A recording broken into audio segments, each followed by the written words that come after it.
Yo! What's up, Guzman fam? For today's vlog is one of those simple days na wala namang grand event pero maraming maliliit na moments na meaningful para sa amin. I-share ko sa inyo yung konting update dito sa aming maliit na garden. At very excited kami dahil first time naming mag-harvest ng kangkong at looking forward kami sa araw na ito. Samahan nyo rin kami para i-celebrate ang simpleng birthday ni Jairus. At syempre, mag-celebrate din tayo ng Father's Day. At isasama na rin namin kayo kung ano yung mga nangyari sa amin this past couple of weeks. Kaya tara, samahan nyo kami. Are we at the end or are we at the start? 129 beats per minute from my heart. Anywhere with you is where I long to roam. Another day, I'm taking you all the way. 'Cause my heart screams, let me carry you home. Let me carry you home.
Ang daming langaw.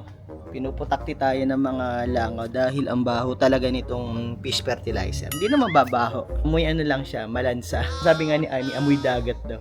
So yun, kumusta po kayong lahat? Sa garden, yun nga, nagpa-fertilize tayo. Nag-ani na rin ako ng ibang mga bunga. Nakaano tayo ngayon? 6 ngayong araw na to. Tangkad-tangkad na niya. Nandun na siya sa tuktok.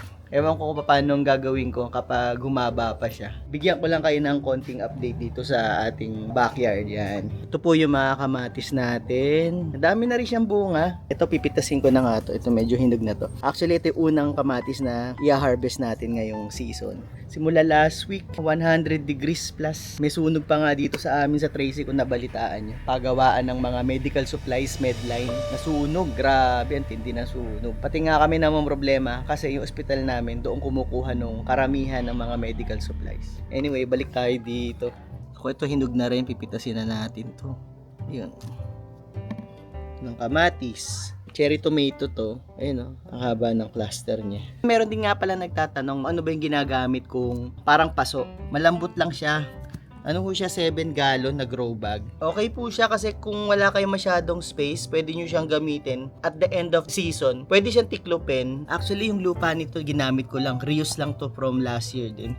Pero tingnan nyo, ang gaganda ng mga bunga. Ang lalaki oh. Tsaka ang dami. Ayan oh.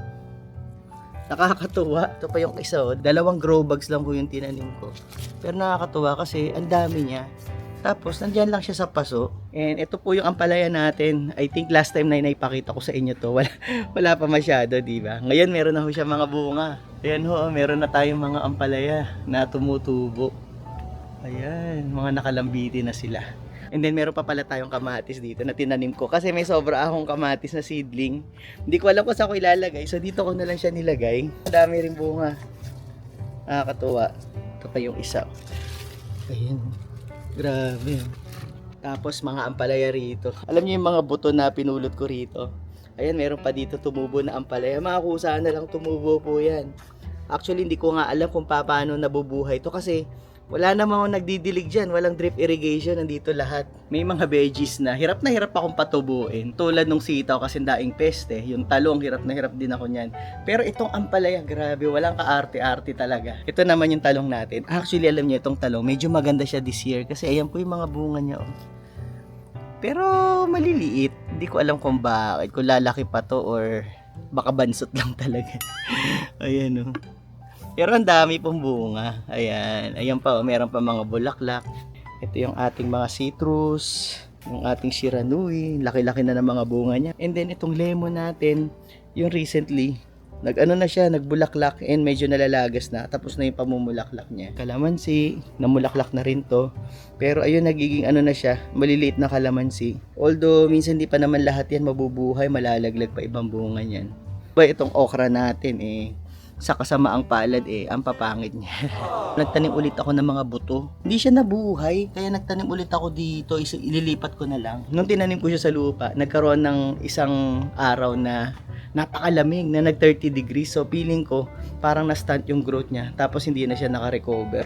Ito yung ating kangkong. Malaki na po siya. So unang harvest po natin mamaya. Mamaya ko na i-harvest kasi medyo mainit na. Baka mag-wilt yung mga dahon kapag hinarvest ko ngayon. Yun lang po muna dito sa ating garden. Pasok muna ako sa loob kasi sobrang init talaga. Sana nagustuhan niyo yung ating garden update. I-update natin ulit kay mamaya pagbalik natin. Ayun, dito lang kami sa bahay. Kakatapos lang namin magbisikleta, pati si Jairus. Ginagawa namin. You're not looking at mine. Magawa kami ng bracelet. Regalo kasi to kay Asha noon. Ang Christmas I think. Nagluluto ang ating napakagandang misis. Thank you for the gift of wife. Ayun. Ayun, sukulit oh. Gawa tayo ng bracelet. Ang labo ng instruction. Hindi ko nga masundan Di ba, no? Si Ivy sinusundan, hindi niya rin masundan. Bahala na lang kung ano na lang gagawin na. Sa ulo, hindi ko makita. Gusto mo na ba ng ano, be? Gusto mo ng shell? Ano gusto mo? Why is there a shell? Lagyan ko ng ano. Yan natin ng heart. You. Yan, lagyan natin ng heart. Anong kulay gusto mo, be? Pwede rin siya. Gusto mo, Michelle? Anong kulay gusto mo? Sige. Red. Tinukat ko na yung ano, yung braso ni Macy's. Pahabol na Mother's Day gift bracelet. Asha. Namili ka rito. Sukat mo to. Kissy. May alawan, pwede pa. Pag tumaba.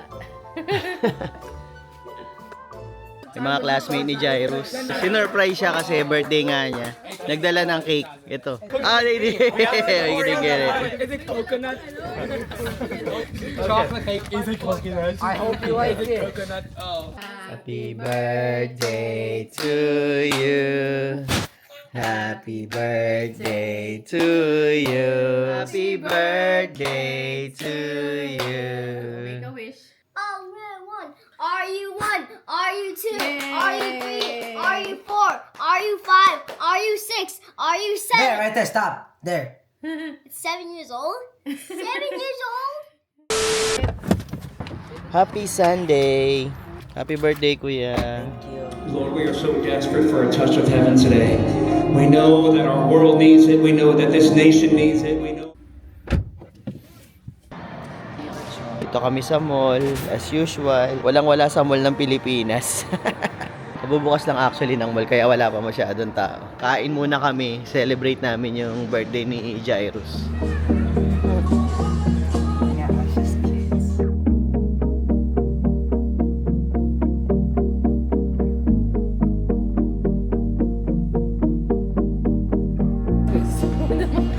Oh, that actually tastes like mango. Let's try that bread.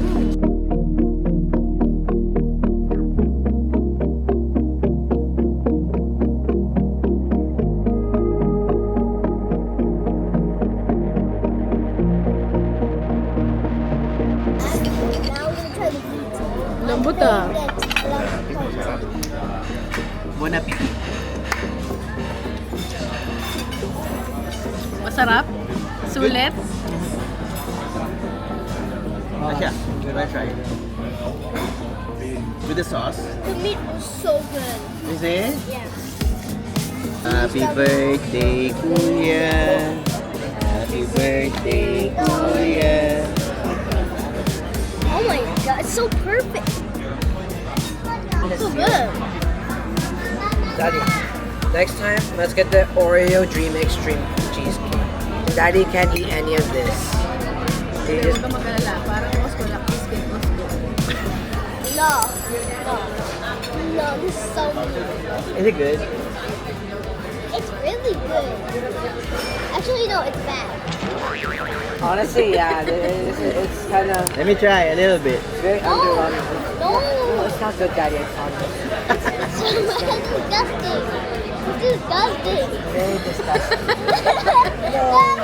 I have the both hands. I have both hands with the. Let me try just a little bit. I am very Okay, just a sorry. little bit. Just a little bit. Okay, this is how much you're gonna take. Sa Moscow. No, Just a little bit. please are not. Like this. O yan. No. Go, Daddy, go. Daddy. Sama! Oh. I hate you. I hate you. I didn't even taste that one. Everyone's coming. Back of the volume. Let me try the strawberry. Is it sweet, the strawberry? They're like a syrup. No, you said a little bit, bro. Just one more. I guess. Lies. Daddy, stop. Ang init sa amin dito. 90 degrees na naman. Nagluluto nga pala ako ng tilapia. Mukhang nasunog na itong niluluto ko.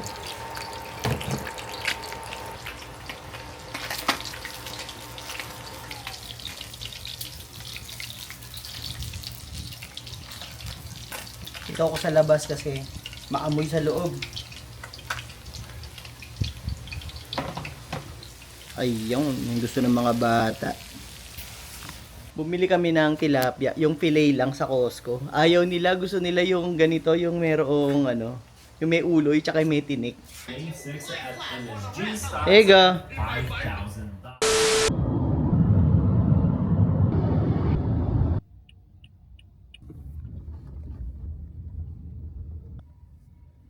Good morning guys, ang aga natin, alas 8. Papa-oil change lang tayo.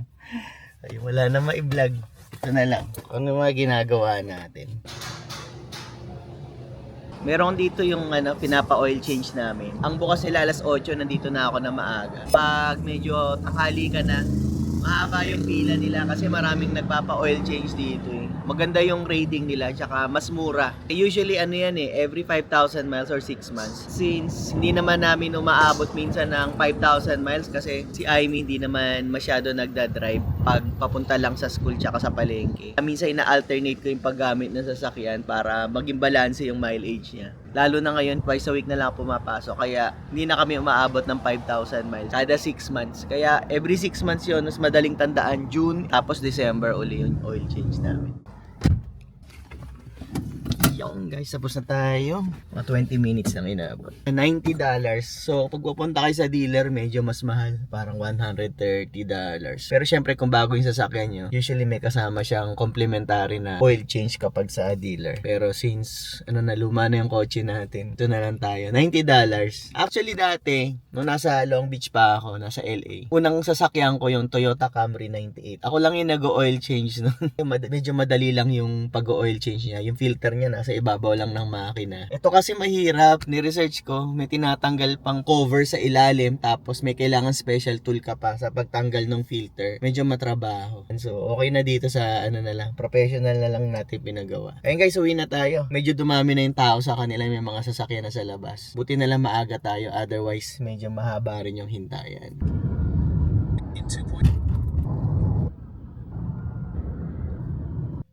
Kita niya may nakabantay oh. Nagtatago. Miss na miss mo na ako. Grabe siya. Sa bahay na tayo guys. Naabangan tayo ni Aimee. Pero pumasok na. Nung nakita yung camera, nagtago, nahihiya eh. Miss na. Kala mo tagal ko nawala eh. Tapos, ito naman ang papaayos natin. May appointment ako ng alas 10. Ayun, flat. ating gulong. Ito yung sasakyan na ginagamit natin pamasok. May puncture yata, may nakita ako, may nakatusok something. Lifetime warranty sa Costco. Kaya papa-rotate ko na rin yung gulong niya at the same time, papa-vulcanize natin siya. Meron naman ako appointment doon alas 10. Busy day. Puro sasakyan. Ito, mag-aani muna tayo. Nakalimutan ko mag-ani nung isang araw. Di ba sabi ko, babalikan ko nung hapon. Kaya lang, nakalimutan ko. Meron na naman tayong pipino, 2. Kunin na natin to. Unang ani ng ating kangkong ngayong taon. Ganda ng mga dahon niya. Oh. Actually, yung iba, merong mga parang ewan ko, parang sa sunog kasi sobrang init. Ay, nakita niyo sunog. Pero yung iba healthy naman. Nakakatuwa. Tsaka maganda tong variety ng kangkong na to, guys. Alam niyo yung matataba siya yung sanga niya. Yung sa mga 99 ranch, maninipis yung mga tangkay niya. Ito yung parang sa Pilipinas talaga nabibili, yung mga matataba. Kumuha ko na lalagyan na may tubig. Kasi yung tangkay niya, ibababad natin sa tubig pagka pitas, para hindi siya mag-wilt. Diba yung mga bulaklak nilalagay sa tubig para hindi malanta? Ganun yung gagawin natin para hindi siya malanta pagka harvest natin.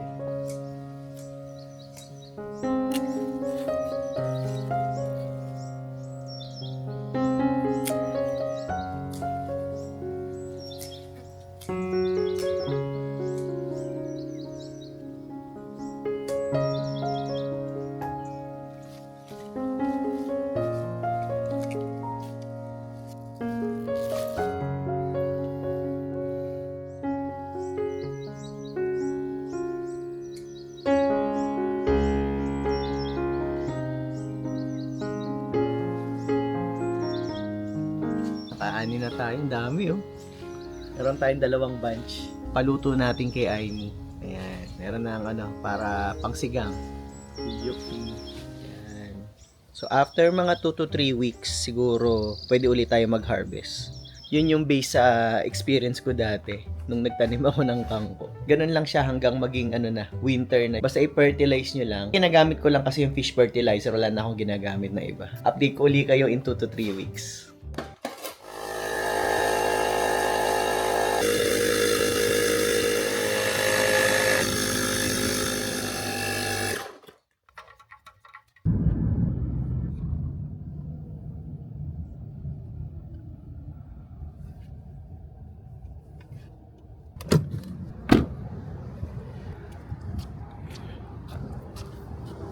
Okay pa naman yung gulong natin. Hindi naman siya umimpis. Aga tayo ng 3 minutes sa appointment natin.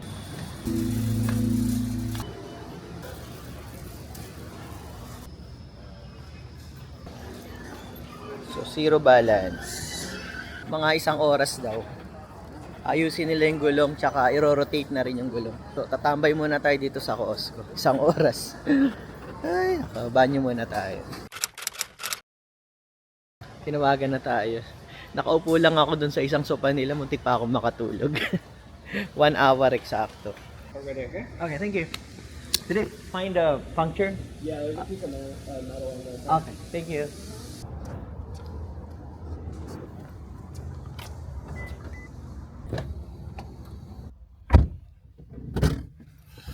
Uwi na tayo.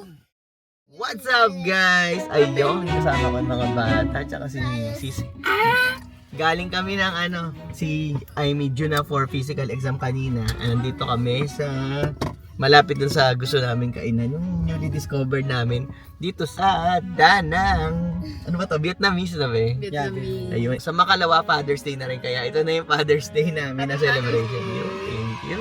Happy Father's Day sa lahat. Happy Father's Day! Yan, sa lahat ng mga tatay dyan, yung mga makikisig na tatay dyan. Happy Father's Day sa inyo. Kami advance na yung celebration namin para sa linggo. Sisimba lang kami tapos uwi na.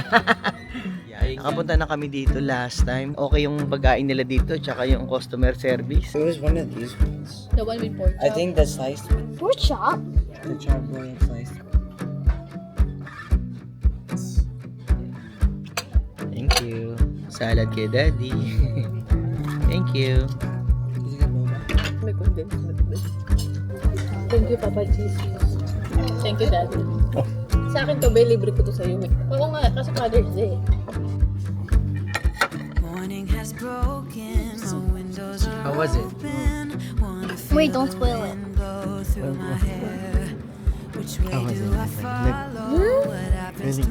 Great. Sabi ni Amy, masarap daw tong avocado. Tikman natin. Konti lang.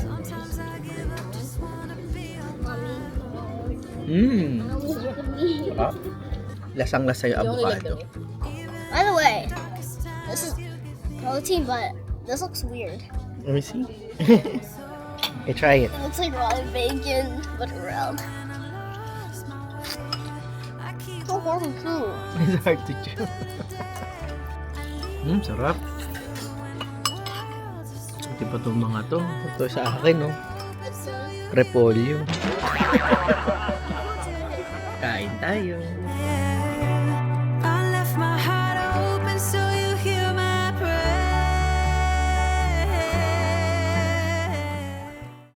So basically, you just take this off like this. How? You even made the box? Yeah. What? Wow! Ang ganda naman. Kind of wet because I put glue, white glue in it. But Hey, let me see what's in front. I gave this to the best dad ever. Ooh, I like Top it. dad award. And then there's another one. Okay. Boom. Boom! Oh my God, happy Father's Day. Oh, I like it. What? Kuya, why are you smart? No, that's just good. That's fine. I don't know what type. Kala ko may lamang pera eh. Yung regalo ni Asha, oh. Sabi niya, I gave this to the... Tapos, wow! Diba? Eh, pa-pop up pa. And then, kabila. Ay, balikan pala. Why? It's Ito. good. That's fine. Oh, happy Father's Day! Thank you, Asha. I love you. Si Jairus din daw meron. Ano yan? Ano yan? Ano yan? Okay. You have to open that first. This one. Before you open the big one. Get up. And then pull it. Pull it. Pull it fast. It's gonna no. It's gonna take a bit. It's kind of tight. Okay. Ano naman sila? Huh? What? Oh. Open me. Ah, okay. Sabi niya, Dear Daddy, I have had struggles, whether it was my homework or something personal. There was one person I could rely on. That person was you. You are the reason I am so educated, handsome, etc. I know I always make you stressed out and I'm sorry. Anyways, I hope we live with each other for a long time. I love you, Daddy. Oh. Meron pa. Be like so bad right now. Wow! Happy Father's Day! Oh. Thank you! Daddy, there's a Wait, spider there. Look. Ako sa'yo? I didn't. What is it? Oh! Mario! Pera niya yan. Yay! Ang regalo ni Jairo. Pera niya daw to. Wala nang pera to. Broke. Wait a minute. Kuya! What? Why is mine the same as yours? What do you mean? It's like almost the same.